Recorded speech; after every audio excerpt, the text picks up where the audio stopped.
wabarakatuh. Saya Vicky Cynthia dengan nomor MPM 2021-43500-491. Di sini proposal skripsi saya berjudul Pengembangan Aplikasi Mobile untuk Pemesanan Tiket Bus Berbasis Web.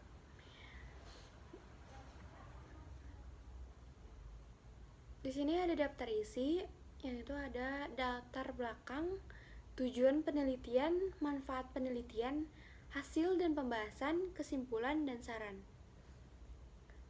Selanjutnya di sini ada latar belakang.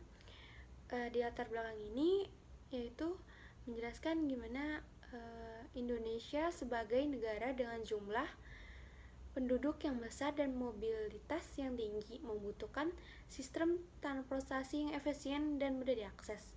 Sistem pemesanan tiket bus ini yang tradisional sering menimbulkan berbagai masalah seperti antrian panjang, kesalahan pencatatan, dan keterbatasan mengenai jadwal. Dengan berkembangnya teknologi, masalah-masalah tersebut dapat diatasi dengan pengembangan aplikasi mobile berbasis web untuk pemesanan tiket. Dengan aplikasi mobile menawarkan berbagai kemudahan dan keunggulan, antara lain aksesibilitas, yang kedua itu ada informasi real time, yang ketiga keamanan transaksi, dan yang keempat itu pengelolaan data yang lebih baik. Selanjutnya di sini ada tujuan penelitian. Tujuan penelitian di sini yang pertama mengembangkan fungsional utama aplikasi, terutama pencarian tiket, pemesanan tiket dan pembayaran tiket. Yang kedua itu mengembangkan mekanisme autentikasi dan otoritasi yang kuat untuk memastikan hanya pengguna yang berwenang dapat mengakses data dan fitur tertentu dalam aplikasi. Yang ketiga ini mengintegrasikan sistem penyediaan layanan transportasi untuk menyediakan informasi real time tentang ketersediaannya tiket, jadwal, dan harga tiket. Selanjutnya ini menilai dampak aplikasi terhadap efisien dan kemudahan proses pemesanan tiket dibanding dengan metode konvensional. Selanjutnya ini ada manfaat penelitian. Yang pertama itu mengetahui gambaran umum proses pemesanan dan pembayaran bus antara kota dan antara provinsi, yang disebut juga dengan AKP. Yang kedua itu mengusulkan suatu sistem informasi untuk memudahkan proses pemesanan dan pembayaran. Yang ketiga mengintegrasikan data secara pusat. Yang keempat, mendapatkan data analitik yang dapat digunakan untuk meningkatkan layanan dan mengembangkan. Selanjutnya, di sini ada hasil dan pembahasan. Yang pertama ini ada aplikasi mobile adalah perangkat lunak yang dirancang dan dikembangkan untuk beroperasi pada perangkat mobile seperti smartphone, tablet. Aplikasi ini memanfaatkan fitur kapabilitas perangkat mobile seperti termasuk layar sentuh, kamera GPS, dan lainnya untuk memberikan penggunaan yang optimal. Jenis-jenis aplikasi mobile itu ada native aplikasi, hybrid aplikasi, aplikasi web mobile. Selanjutnya ini ada sistem pemesanan tiket bus online adalah sebuah platform digital yang memungkinkan penggunaan untuk memesan tiket melalui perangkat elektronik seperti smartphone, tablet, dan komputer. Sistem ini menggantikan metode pemesanan tiket konvensional yang dengan memanfaatkan internet memberikan layanan yang lebih cepat, efisien, dan mudah diakses. Komponen utama sistem pemesanan tiket bus ini antara lain yaitu antarmuka pengguna, yaitu pencarian jadwal bus, pemilihan kursi, informasi harga tiket, dan pemesanan. Yang kedua ini ada database, yaitu yang menyimpan data penggunaan data bus, jadwal pemberangkatan, dan transaksi pemesanan. Selanjutnya ini yang ketiga, sistem pembayaran. Ini dukungan untuk berbagai metode pembayaran seperti transfer bank, kredit atau debit atau e-wallet.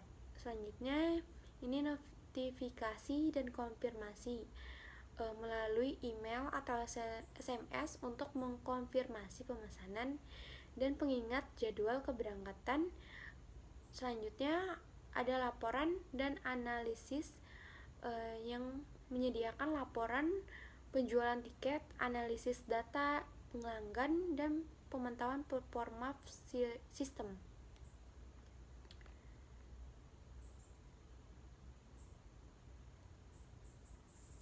Selanjutnya di sini ada web. Web adalah salah satu aplikasi yang berisikan dokumen-dokumen multimedia seperti teks, gambar, animasi, video. Di dalamnya menggunakan protokol HTTP atau Hypertext Transfer Protocol, dan untuk mengakses menggunakan perangkat lunak yang disebut browser. Browser adalah aplikasi mampu menjalankan dokumen-dokumen web yang dengan cara diterjemahkan. Prosesnya dilakukan oleh komponen yang terdapat di dalam aplikasi browser yang biasanya disebut web.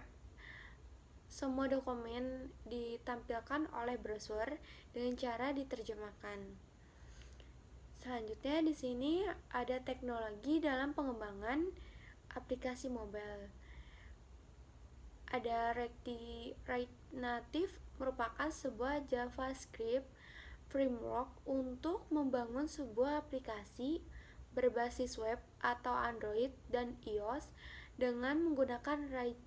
React sendiri adalah framework yang dirilis oleh Facebook untuk membangun sebuah tampilan yang kaya dan interaktif untuk melakukan kompilasi terhadap komponen menjadi komponen natif iOS dan Android, sehingga React Native ini akan melakukan reader aplikasi dengan menggunakan komponen UI mobile.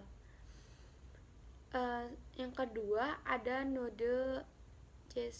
Node.js adalah runtime lingkungan yang memungkinkan pengembangan menjalankan JavaScript di luar lingkungan browser, seperti server, menggunakan arsitektur event-driven dan non-blocking yang membuat sangat efisien dan ringan, cocok untuk aplikasi yang membutuhkan real-time, interaktif, dan skabilitas tinggi seperti aplikasi web, API, dan layanan mikro. Selanjutnya di sini ada metode pengembangan aplikasi mobile. Yang pertama, metodologi Agile. Metode ini pendekatan untuk mengembangkan perangkat lunak yang berfokus pada iterasi pendek, kolaborasi time, dan pengiriman fitur yang berkelanjutan. Agile ini memungkinkan tim mengembangkan untuk beradaptasi dalam perubahan bentuk dan umpan balik dari penggunaan. Metode ini memperkenalkan fleksibilitas dalam pengembangan dan membantu menghasilkan produk yang lebih sesuai dengan kebutuhan pengguna. Selanjutnya di sini ada metodologi waterfall. Ini metode pendekatan pengembangan perangkat lunak yang lebih tradisional dan linear. Dalam waterfall, proses pengembangan dibagi menjadi beberapa fase yang berurutan, yaitu analisis kebutuhan, desain, implementasi, pengujian, dan pemeliharaan. Setiap fase harus diselesaikan sesuai fase berikut dimulai. Selanjutnya di sini ada simpulan. Yang pertama di sini simpulannya itu efisien dan kemudahan aplikasi mobile untuk pemesanan tiket, menawarkan kemudahan berbagai penggunaan untuk memesan tiket di mana saja, dan mengurangi kebutuhan untuk datang langsung ke loket penjualan, menghemat waktu serta biaya. Yang kedua ini pengalaman penggunaan yang lebih baik. Yang ketiga dengan antarmuka yang intuitif dan fitur-fitur seperti pemilihan kursi, jadwal, dan notifikasi aplikasi. Yang keempat, keamanan dan keandalan. Yang kelima ini sistem pembayaran online yang aman dan perlindungan data penggunaan menjadi fokus utama dalam pengembangan aplikasi, memastikan transaksi yang dilakukan oleh penggunaan terlindungi dari ancaman cyber. Yang keenam ini manfaat bagi perusahaan bus. Ini dapat mengelola data penumpang, laporan penjualan, dan operasi yang lebih efisien. Aplikasi ini juga membantu dalam strategi pemasaran, peningkatan pelayanan melalui analisis data penggunaan. Selanjutnya ini ada saran, yaitu sarannya itu untuk menambahkan fitur-fitur seperti pelacak bus secara real time, notifikasi keberangkatan, dan sistem loyalitas untuk penggunaan dalam meningkatkan nilai aplikasi dalam penggunaan. Selanjutnya itu optimasi performance aplikasi, yaitu kecepatan respon, efisien penggunaan sumber daya dapat meningkatkan kepuasan penggunaan dan mengurangi waktu loading aplikasi. Yang ketiga ini ada melakukan pengujian lebih dalam lagi dalam aplikasi untuk memastikan bahwa semua fitur berfungsi baik secara kondisi dalam perangkat, dan umpan balik dari penggunaan yang lebih banyak dapat memberi wawasan tambahan tentang area yang perlu diperbaiki.